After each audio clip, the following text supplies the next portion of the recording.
Oi, boa tarde, pessoal do YouTube, tudo bem? A Mayara de novo, vocês estão conseguindo enxergar? Minha câmera tá ruim hoje. Então, eu pensei bastante antes de fazer esse conteúdo, porque eu realmente senti que eu precisava aqui pro canal.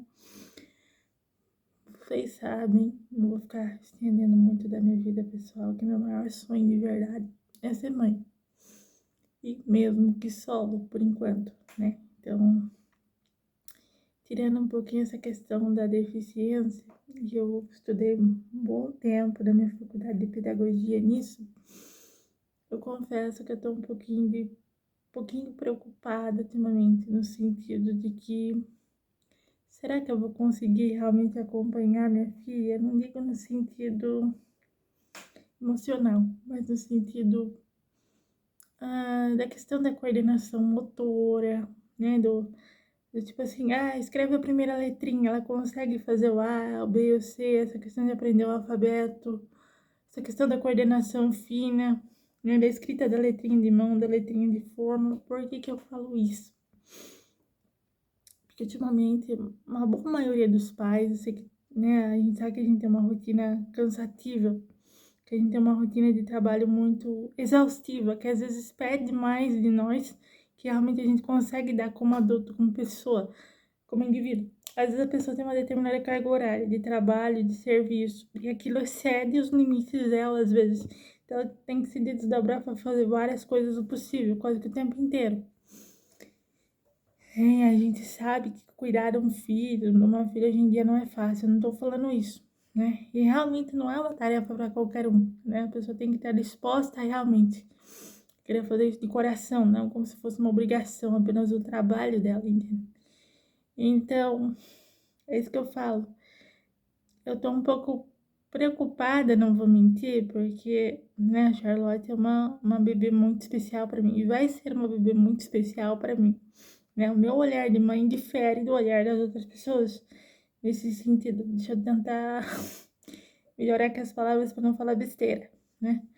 Então, vocês sabem que, né, o olhar da gente como mãe, como mulher nisso tudo é completamente diferente do das outras pessoas, né? Principalmente quando é um filho, uma filha nossa. É uma pessoa que a gente quer muito bem, que a gente se preocupa desde já com muita coisa. Às vezes a pessoa nem chegou ainda e a gente já tá pensando. Eu sou esse tipo de pessoa, tá? Então, muito 880. Então, eu tenho um pouco dessa veia materna muito latente dentro de mim desde que eu era criança. Eu não sei porquê, mas tudo bem. E aí, o que acontece?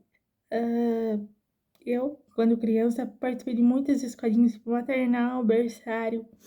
E às vezes as professoras, elas não tinham muita paciência para me ensinar muita coisa. Tipo assim, elas notavam meu ritmo de aprendizado, que não era igual ao das outras crianças, uma coisa muito padrão, né?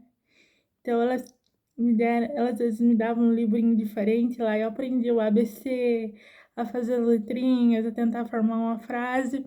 Mas o problema é que no meu aprendizado tinha muito bichinho. Sabe, muito aquela ilustração, aquela coisinha só de pintar, muito lúdica.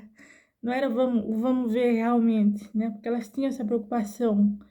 Elas não tinham, na verdade, desculpa, essa preocupação comigo. Essa pessoa é diferente, bom, nós temos medo de trabalhar tanto isso com ela. Então vamos deixar por enquanto ela como está, entendeu? E isso foi uma coisa que me preocupou muito, né? Porque o ser diferente não significa que você não tem potencial, que você não pode agregar muitas coisas quando você está ali dentro, no seu convívio com o grupo, com os outros coleguinhas de turma. Eu não estou falando isso. Existem crianças e crianças, assim como na nossa sociedade, de uma certa forma. Por isso que eu não critico, eu não julgo. Existem pessoas e pessoas, né? Então, me pegou muito o assunto que eu queria falar nesse vídeo hoje por causa disso. É que às vezes assim a gente julga muitas pessoas pela aparência e não sabe às vezes que potencial tem ali dentro, que potencial realmente essa criança quer mostrar no bom sentido para nós também nesse caso. Por que que eu falo isso? Tinha uma historinha, acho que do Lilito Caracol. E é muito bonitinha essa historinha porque ele é um caracolzinho que ele é muito diferente em todos os sentidos de todos os alunos. E a nova professora da classe dele é uma minhoca. Aí quando chega essa minhoca para ensinar os alunos, eles ficam debochando, fazendo piada dela. E ela se identifica muito com o Lilith, esse aluno diferente, mais amoroso, muito receptivo, que consegue entender um pouco as diferenças dessa professora, dos outros animaizinhos que estão ali na sala. A história é uma graça, quem quiser pode ler, eu só esqueci o nome da coleção que tinha esse livrinho. Então, o que eu falo? A gente sabe que ser pai, ser mãe, não dá pra gente ficar tempo integral com os nossos filhos, por mais que a gente, né, goste e queira muito desse sonho, esse ideal de vida realmente, né, de participar, de estar ali 24 horas por dia acompanhando todo o desenvolvimento dessa criança, o que ela come, o que ela pensa, né, o que ela gosta de desenhar, se ela gosta mais de dormir, de tirar a soneca, como é que tá essa questão das necessidades fisiológicas dela, se ela precisa de mais acompanhamento, mais cuidado ou não. Não tô falando isso. Eu tenho um pouco de medo em relação a essa questão da educação infantil. Eu espero que seja uma crítica positiva, pelo amor de Deus, não me entenda mal. Tô desmerecendo os profissionais dessa área.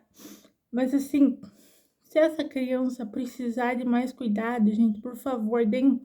Porque às vezes eu tenho um pouco de aflição desse pai ou dessa mãe que faz a lancheirinha da criança, faz o lanchinho dela ali, ou às vezes põe um leitinho na mamadeira, mas esquece lá por dias, ou requenta, só põe no micro-ondas e dá para essa criança levar, para essa criança comer. Eu confesso que eu tenho um pouquinho de nojo, tá, em relação a isso, porque às vezes esse lanchinho tá passado de 1 ou 2 dias sem querer, ou tá a mesma coisa que às vezes a criança nem come, ou às vezes sem querer tem alergia, comer um determinado alimento, alguma coisinha assim que faz mal pro estômago, tá?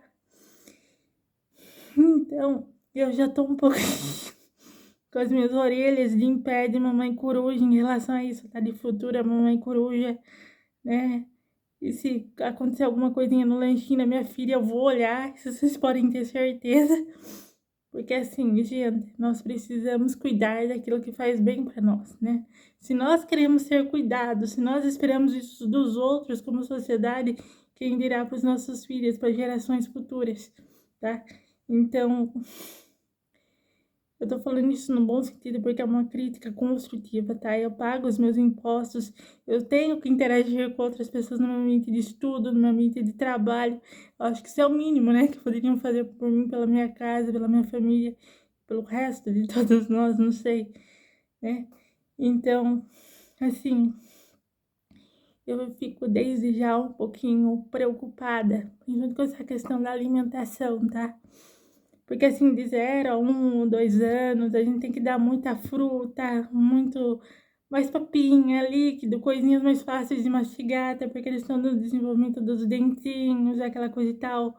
Entendeu? Se fizer uma garatuja, aquele desenho de rabisco, você tem que elogiar, você tem que motivar, falar, nossa, que lindo.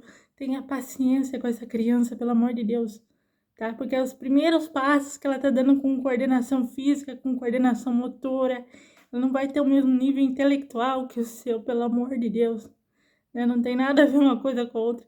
O cérebro dela, as partes importantes cognitivas de raciocínio, de sensorial, de motor, de percepção, de cheiro, de olfato, de tato, tá se desenvolvendo. Então, pelo amor de Deus, não joga essa criança direto no meio de um celular, de um videogame, de um tablet, só para ela ficar quieta. Deixa você dormir, sei lá, ler alguma coisa, uma revista na sala, não sei. Você consegue entender isso? Pai e mãe, pelo amor de Deus. É uma conversa franca que eu, como pessoa, como indivíduo, preciso, no bom sentido, ter com você, sabe?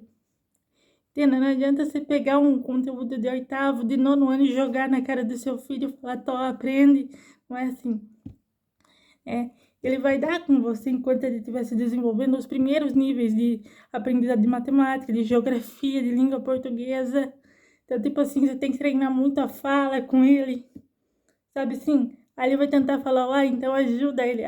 Fala A, fala B, fala C, explica o que é vogal, o que é consoante.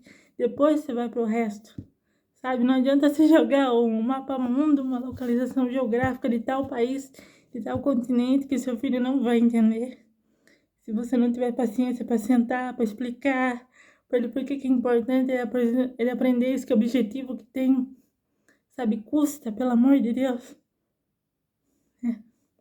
Se você tem a capacidade de pagar um restaurante mais caro para você ir numa balada e comer, custa você ter a capacidade de sentar e perceber que é o seu filho, que é a sua filha, que não é qualquer pessoa que tá ali do seu lado com você.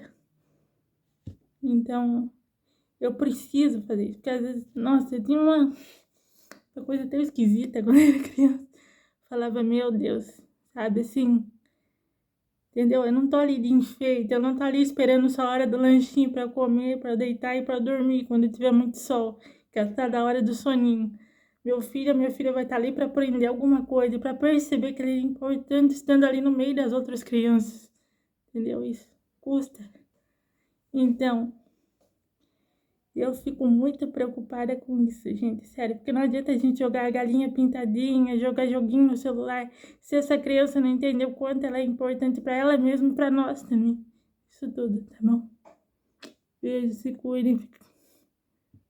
Enfim, tchau.